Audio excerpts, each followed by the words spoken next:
প্রধানমন্ত্রী মোদি আবারও পা রাখছেন ইসরায়েলের মাটিতে। আর এই খবরে ইসরায়েলের প্রধানমন্ত্রী বেঞ্জামিন নেতানিয়াহুর খুশি যেন আর লুকানো যাচ্ছে না। 25-26 ফেব্রুয়ারির এই সফর কি বিশ্ব রাজনীতির নতুন কোনো ইতিহাস লিখতে চলেছে?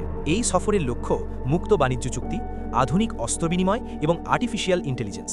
2025 সালের নভেম্বরেই তেল আভিভ ঘোষণা করেছিল অন্য যে কোনো দেশের চেয়ে ভারতের ওপর তাদের ভরসা সবচেয়ে বেশি। ভারত এখন ইসরায়েলের 1 নম্বর কৌশলগত অংশীদার। বন্ধুরা, আপনাদের কি মনে আছে অপারেশন সিন্দুরের কথা?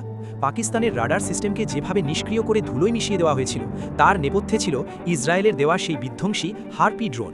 এই নিঃশব্দ ঘাতকী ছিল পাক সেনাদের নাজেহাল করার প্রধান অস্ত্র। শুধু ড্রোন নয়, যে সারফেস টু এয়ার মিসাইল দিয়ে পাকিস্তানের গর্বের আকাশসীমা তছনছ করে দেওয়া হয়েছিল, তা ছিল ভারত ও ইসরায়েলের যৌথভাবে তৈরি বারাক 8 মিসাইল। সামরিক শক্তি থেকে প্রযুক্তি, এই দুই দেশের বন্ধুত্ব আজ পাহাড়ের মতোই অটল। ভারত ও ইসরায়েলের এই অটুট বন্ধুত্ব নিয়ে আপনার গর্ব হয়তো? কমেন্টে জানান। আর এমন আরও রোমহর্ষক দলিল দেখতে সাবস্ক্রাইব করুন রহস্যের দলিল।